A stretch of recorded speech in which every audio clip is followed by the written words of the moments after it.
Olá, queridos amigos, queridas amigas. Eu estou aqui novamente para comentar sobre a série The Chosen, Os Escolhidos, na sua segunda temporada, especialmente nos episódios de 1 a 4. Mas algo que eu não comentei no vídeo passado e que eu percebi agora só, assistindo a segunda temporada, é que a abertura da série é algo significante. Porque são peixes de uma cor escura, nadando em uma determinada direção. E logo surge um peixe numa outra cor, assim, esverdeado, nadando na direção contrária. E vão surgindo outros peixes da mesma cor que vão se juntando, nadando na direção contrária dos peixes anteriores. E, no final, você conta, são 13 peixes representando Jesus e seus discípulos, nadando na direção contrária dos demais. Eu achei algo bastante significativo, porque Jesus disse: eu não vim destruir a lei, mas cumpri-la. Então, eu imaginei que esses peixes que estão nadando na direção contrária dos que já estavam lá, era a lei de Deus sendo mostrada de uma forma diferente que os doutores da lei mostraram e ensinaram ao povo. Eu achei uma bela representação. E o primeiro episódio da segunda temporada, ele inicia com Jesus e seus discípulos em Sicar, na Samaria. E eu achei muito interessante porque uma das definições do nome Sicar é a cidade da falsidade. Sicar pode ser associado também a energias negativas ou obsessões espirituais que podem afetar uma pessoa. E aí, então, nós entendemos o que disse Jesus: não vim para os sãos, mas para os doentes. Ao assistir e pesquisar um pouco, eu fico olhando para mim, assim, envergonhado com tudo isso, porque percebo que muitas vezes eu ainda fujo dos locais ou situações que eu julgo inapropriado para a minha condição atual. Eu consigo me ver na posição dos discípulos com todo orgulho e egoísmo que ainda tenho. Não ir a determinado lugar para auxiliar alguém porque o local é dito como inapropriado é falta de confiança em Deus, pura falta de fé. Muito bem. Jesus aqui está nos mostrando todo o trabalho que precisamos fazer em benefício do próximo. E que esse trabalho, os maiores beneficiados somos nós mesmos. E não importa o lugar, nós devemos procurar, como ele fez, aqueles que estão necessitados. E a história, então, continua. Os discípulos não sabem onde está Jesus e saem a procurar. Fotina, a mulher samaritana com quem Jesus conversou lá no poço de Jacó, também está à sua procura. E ela o encontra embaixo de uma carroça. Ele está ali consertando a carroça, e na hora em que ele vai passar betume, que é para o conserto ficar perfeito. Eu achei esse momento muito importante, muito significativo, né? Nós vemos Jesus praticando o seu ofício de carpinteiro, ajudando o dono da carroça, um samaritano. Aqui vemos um Jesus humano, fazendo as coisas de humano. Logo após, ele está falando para um grupo de pessoas que vieram, né, junto com Fotina para ouvir. E eu lembrei do que ele disse às crianças lá no acampamento do primeiro episódio: eu terei em breve um trabalho maior do que ser carpinteiro, artesão e professor. Estarei plantando o reino de Deus no coração dos homens. Vejamos que tudo isso são exemplos que necessitamos seguir, não sem antes pensarmos muito sobre essa postura, porque nos mostra que deveremos ser ativos e nos adaptarmos a todas as situações. Ora, sou dona de casa, diretor de uma empresa, sou um humilde ou uma humilde trabalhadora em uma fábrica, loja ou em outro local. Depois eu sou pai, mãe, filho, nora, genro, cunhado, sogra, várias outras coisas. Em outro momento, eu sou o estudante do Evangelho e, em outro, aquele que estende a mão ou o ouvido, que dá o ombro a quem necessita. E também entrega o pão, a roupa, mas tudo isso com muito respeito, amor e alegria. É isso que Jesus está nos mostrando aqui, né? E o grupo de seguidores e discípulos começa a crescer.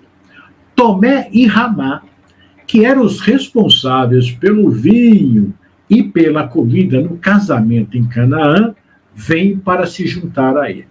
Tem algo importante aqui. É que o pai de Ramá veio agradecer a Jesus por ter salvado a reputação do seu vinhedo, porque o vinho estava acabando lá e ele faz o milagre. É interessante notar a postura de Jesus em relação ao pai de Ramá. Ele quer conversar com Jesus e ir embora. Jesus chega um pouco mais tarde onde ele está e adia a conversa para a manhã seguinte.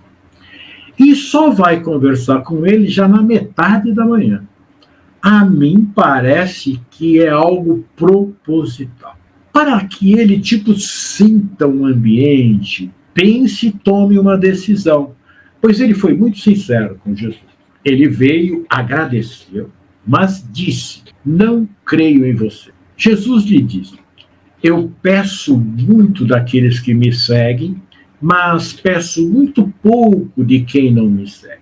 O pai de Ramá se despede então da sua filha.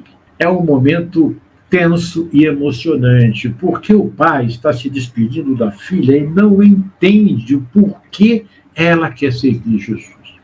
Muito triste e contrariado, ele parte. Depois que ele se vai, Jesus diz a Ramá: ainda não é o tempo dele. E todos nós temos um tempo para seguir Jesus, pois encontrá-lo, nós encontramos com ele todos os dias, mas segui-lo é algo diferente. Mas todos nós vamos seguir. Uma cena bem marcante é que Jesus pediu a João e para Tiago, eles são os filhos de Zebedeu, que arassem e plantassem uma terra. E para não entrar em detalhes, Jesus diz que é para que os viajantes possam ter o que comer quando passarem por ali. É mais uma lição que ele vai aplicar nos discípulos, pois o terreno pertence a um samaritano que Fotina contou a Jesus que era seu amigo e estava numa situação bastante difícil. Eles fazem um trabalho muito bom. Quando Jesus vê o que foi feito, os cumprimenta feliz. Mas ele pede também que os discípulos saiam e comprem mantimentos e vinho para um jantar. E à tardezinha dirigem-se todos para o casebre de Malaquias, que os recebe de forma seca, agradece arrogantemente a Jesus pelo que seus discípulos fizeram e diz não ter dinheiro para colaborar com o ministério dele. Jesus sorri e diz apenas que quer jantar com ele e sua família. O que acontece no jantar é maravilhoso. Vamos aprender aqui a trabalhar num ambiente aparentemente hostil e ver que os nossos preconceitos tornam tudo muito difícil e escuro. Mas com Jesus, todos os ambientes são sempre claros, serenos e cheios de paz. Eu não vou contar, mas tem, durante esse jantar, uma revelação muito importante. E depois, João e Tiago perguntam a Jesus por que não havia contado a eles que o terreno que iriam arar era de Malaquias, o publicano. Jesus diz que se houvesse falado, eles teriam feito apenas por obediência, não fariam com a alegria que fizeram.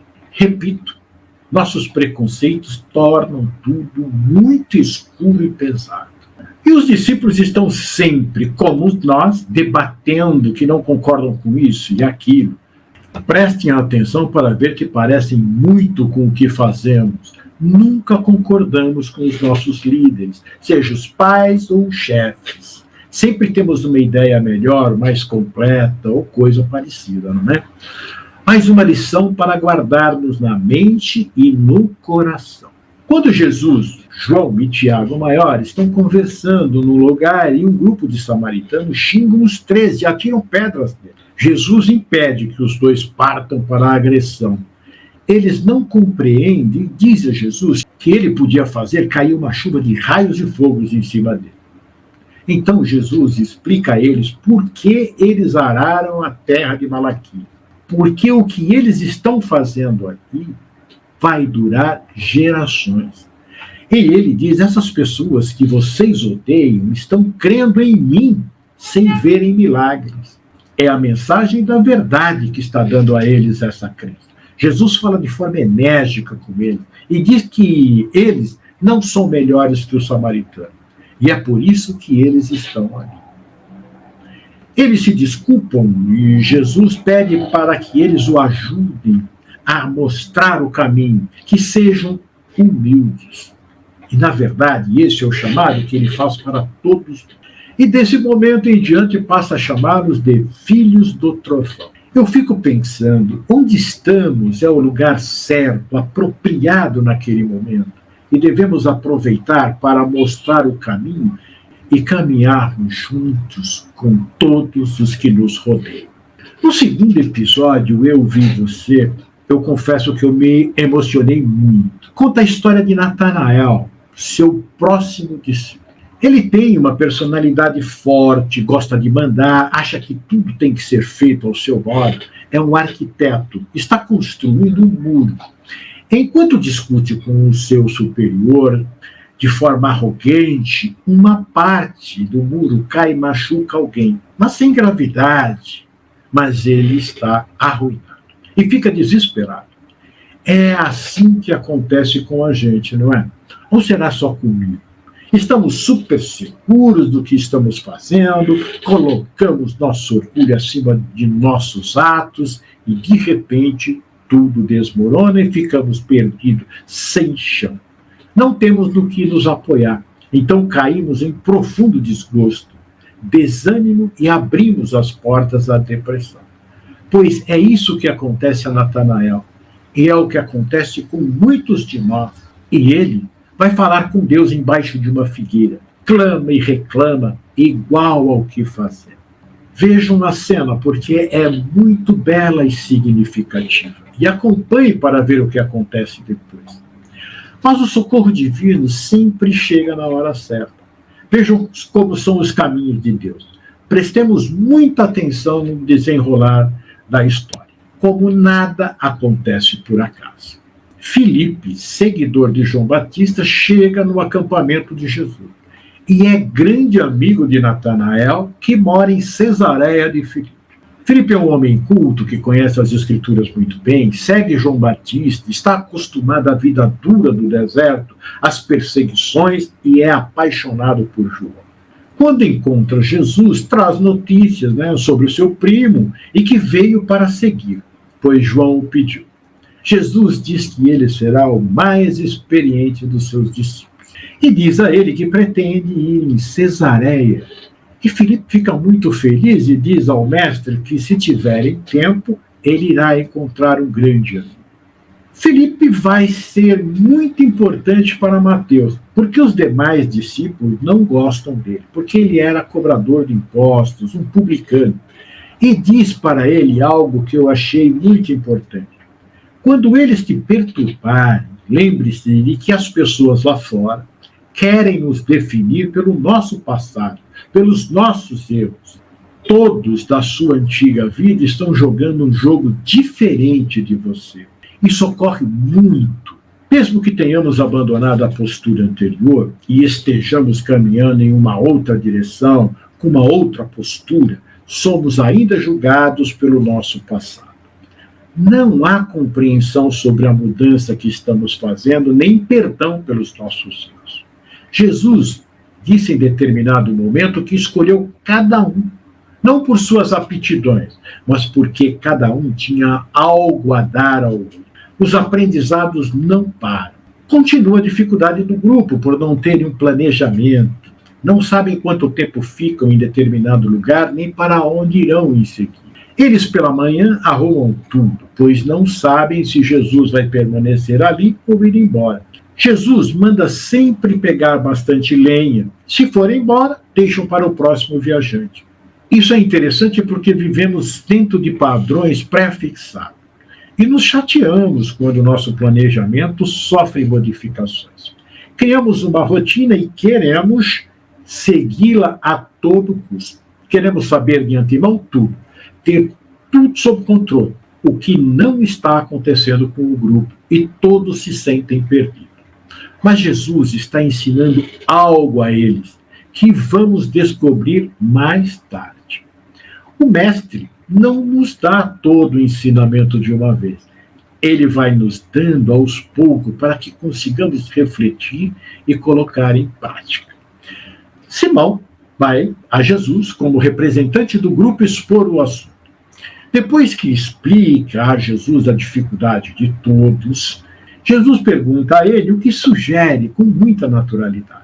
Simão, assim como nós fazemos quando o líder nos dá a oportunidade de expor nossa posição, diz que querem participar das decisões, do planejamento das viagens, do que Jesus tem em mente, serem ouvidos, inclusive nas discordâncias. Jesus ouve e diz, tudo bem, você é um líder. Então, com relação ao convívio, você deve começar a ser mais gentil. Esse é um ponto muito grave que precisamos pensar a respeito. Se somos líderes e temos pessoas às quais devemos conduzir, o primeiro princípio a ser seguido é ser humilde. E alguém humilde é gentil, observador. Aquele que vai auxiliar a todos, porque ele está observando as necessidades de cada um, especialmente aqueles que têm maior dificuldade. Ele diz ter chamado cada uma das pessoas por um motivo. Cada um traz algo único e importante para o todo. Interessante isso. Devemos analisar o grupo que fazemos parte, porque cada um tem algo a acrescentar a todos. Eu quero, diz Jesus, que todos sejam ouvidos e ninguém silenciado.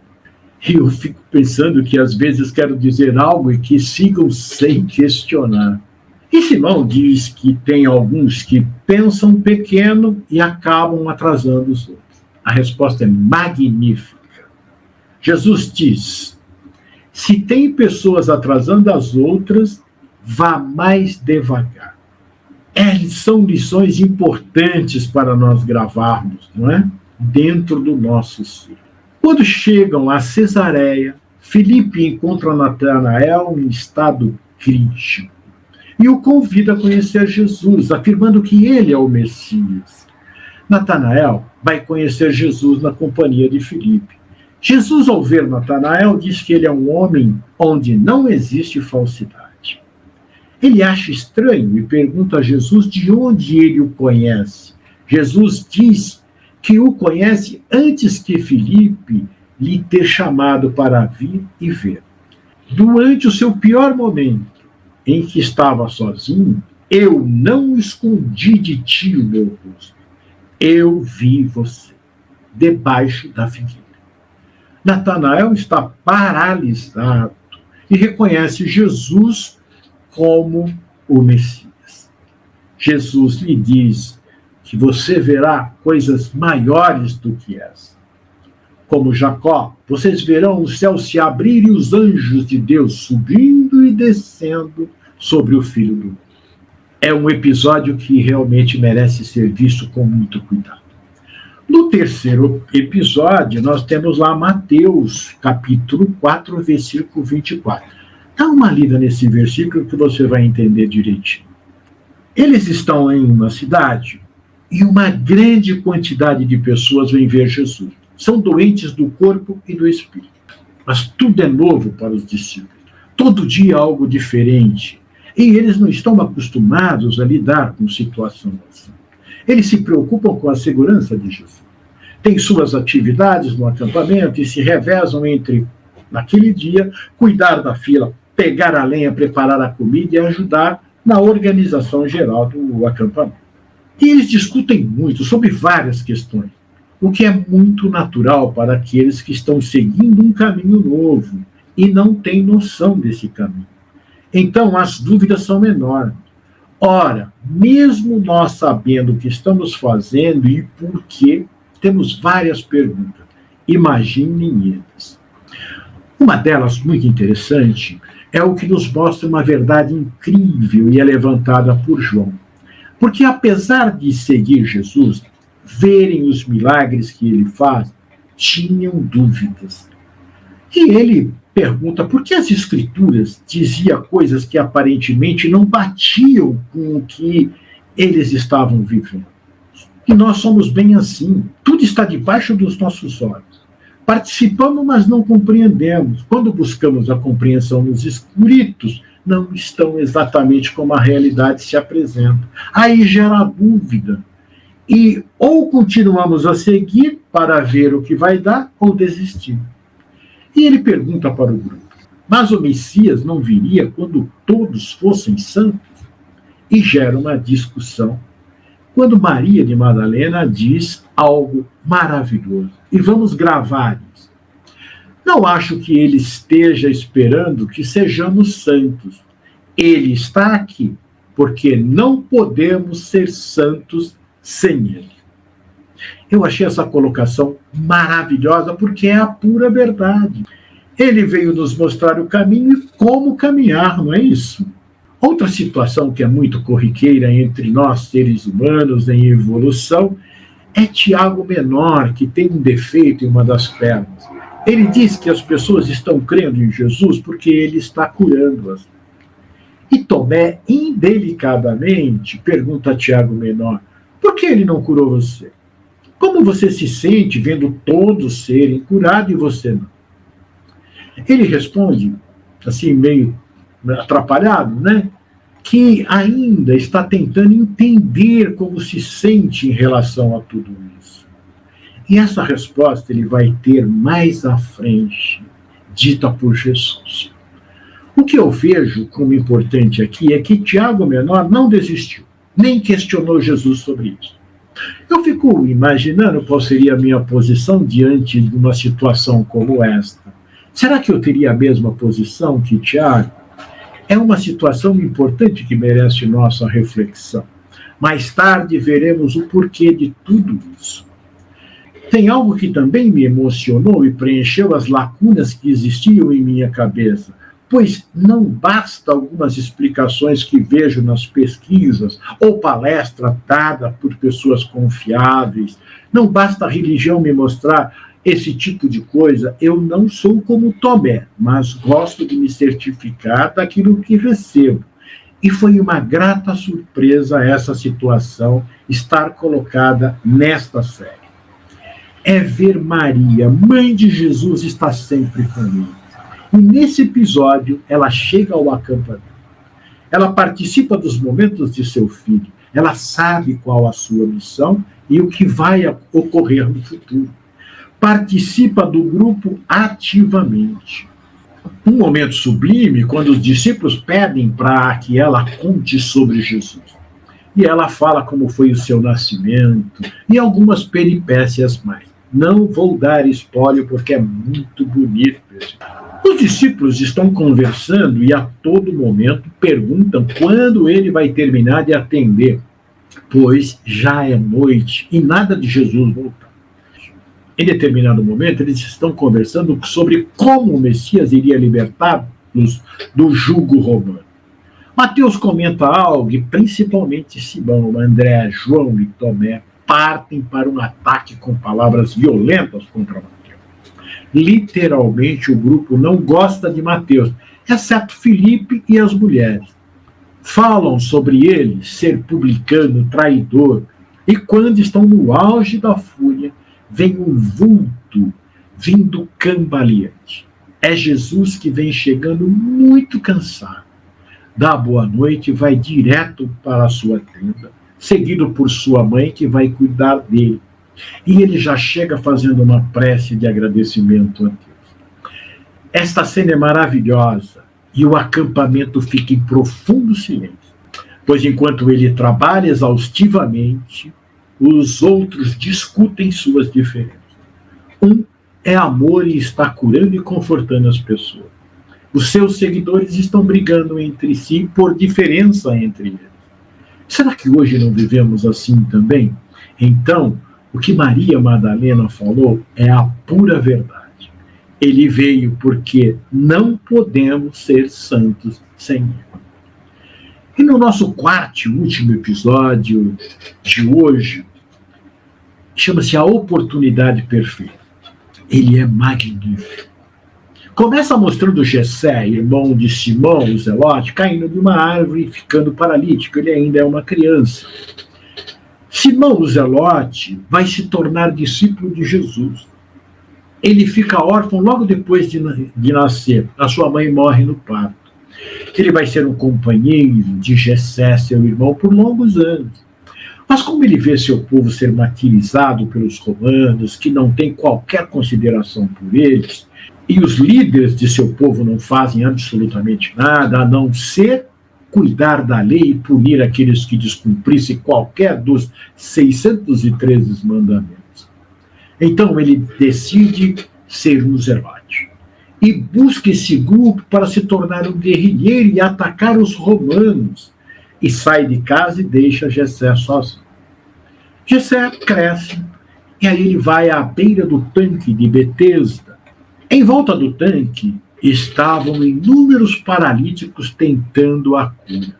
Acreditavam que quando a água do tanque borbulhasse, aqueles que entrassem no tanque ficariam curados. Ele passa 25 anos ali tentando entrar na água, mas outros entravam primeiro que ele. Suas dificuldades eram imensas e ele não conseguia. Simão Zelote, depois de vários anos treinando, ele é muito inteligente e habilidoso, recebe importante missão para executar, ou seja, matar um romano ilustre. Ao chegar na cidade, ele fica sabendo que seu irmão está à beira do tanque e vai lá para falar com ele. Isso depois de muitos anos sem se ver. E tem uma conversa muito difícil com o irmão, mas eles se amam. E Jessé diz a ele que quando o vir caminhando é porque o Messias chegou. Jesus e os discípulos estão preparando-se para a festa dos tabernáculos, ou cabanas. É a festa realizada para lembrar-se da época em que os israelitas perambulavam pelo deserto. E ela é realizada por 7 dias e todo homem israelita deve comparecer a Jerusalém para se apresentar diante do Senhor. Jesus está explicando para os discípulos o motivo da festa quando surge uma pergunta de Tiago, filho de Zebedeu, sobre a profecia de Zacarias, que diz: então, os sobreviventes de todas as nações que atacaram Jerusalém subirão ano após ano para adorar o Rei, o Senhor dos Exércitos, e para celebrar a festa dos tabernáculos. Tiago faz uma pergunta usando o nosso potencial de preconceito nascido do orgulho e do egoísmo.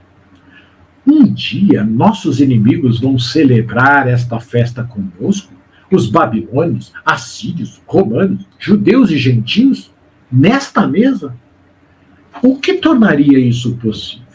Nós precisamos lembrar que a lei dizia olho por olho, dente por dente, nada de perdão. Jesus lhe responde que algo tem que mudar. Mas Tiago rebate: nós vagamos pelo deserto, não eles. Jesus lhe responde: todos já vagaram pelo deserto em algum momento. Eu acho que não será Jerusalém como conhecemos agora. A discussão continua. E quando André diz que parece impossível a profecia se concretizar, Maria, mãe de Jesus, sorrindo, diz: sei de algumas profecias que parecem impossíveis, e olha para Jesus. Assunto encerrado. Há algo a ser analisado por cada um de nós. O mais importante é colhermos os ensinamentos para aplicarmos em nosso dia a dia, porque temos muitos conceitos errôneos enraizados em nós, assim como os discípulos os tinham. Lembremos que o mal trabalha em silêncio. Samuel e outro fariseu não se cansam de procurar uma forma de levar Jesus a interrogatório, mas por enquanto não conseguiram o apoio das autoridades do Sinédrio, mesmo dizendo que ele profana os sábados. Mas não desistem. O mal é persistente e às vezes mais que o bem. Jesus convida Mateus, Simão e João para irem com ele até Jerusalém, porque precisava ver uma pessoa. Jesus começa a chamar Mateus para ir junto, para aproximar os demais discípulos dele, mas isso sem nenhum alarde. Ele se dirige ao tanque de Betesda, para na entrada e busca alguém. Logo identifica Jessé e vai em sua direção. Aqui nós temos uma lição importantíssima, coisa que nós fazemos muito, pelo menos eu. Mas há algum tempo estou tomando mais cuidado para não fazer. Jesus chega para Jessé e pergunta se ele quer ser curado. É um dia de sábado, falta pouco tempo para terminar o sábado. Jessé olha para ele sem entender. Jesus repete a pergunta. Aí Jessé começa a se lamuriar e passa a falar sobre suas dificuldades. Jesus olha para ele e diz: eu não perguntei sobre isso. Eu lhe perguntei se você quer ser curado. Esse é o ponto. Muitas vezes perguntam algo para nós e aí, sentindo que alguém está ali interessado em nós, por conta do nosso sofrimento, passamos a narrar as nossas dificuldades sem responder à interrogação, nem prestarmos atenção no que nos foi perguntado. Vejam se isso acontece conosco. Jesus cura Jessé, manda ele pegar a sua cama e ir. Ali estão alguns fariseus, aqueles que buscam ver o que os outros estão fazendo para aplicar o julgamento do certo ou errado. Eles estão em todos os lugares. Eles não entendem o que aconteceu e vão perguntar a Jessé o que ele está fazendo com a sua cama na mão, que não pode carregar nada no Shabat. Não percebem que ele foi curado. Vejam que coisa interessante. Quando estamos ligados em algo, não percebemos o que realmente acontece em nossa volta. Para eles, o cumprimento da lei vinha antes de qualquer coisa. Nós precisamos analisar se isso não acontece conosco. Eu já falei que Jesus chega no momento certo para ajudar. Foi assim com todos os seus discípulos, exceto com Filipe, pois este já seguia João Batista. Simão, o Zelote, prepara-se para matar o oficial romano e, quando está para executar sua missão, sem saber que vai ser morto primeiro, pois estava sendo espionado por um romano, que assistiu, inclusive, essa parte do treinamento. Vê seu irmão passar andando numa rua paralela. Ele para, indeciso e abismado. Ele deixa a missão e corre ao encontro do irmão. E o encontra dançando super feliz. Ele então lembra da frase que ele disse: quando você me vir andando é que o Messias chegou. Ele está atônito, perturbado, abraça o irmão e ouve o seu relato e sai à procura de Jesus. Jesus curou 2 almas nesse momento. Jessé, o paralítico do corpo, e Simão o Zelote, o paralítico da alma. Nós temos aí muita reflexão, muitos ensinamentos. No nosso próximo encontro, nós vamos comentar sobre os episódios de 5 a 8. Que Jesus esteja com você.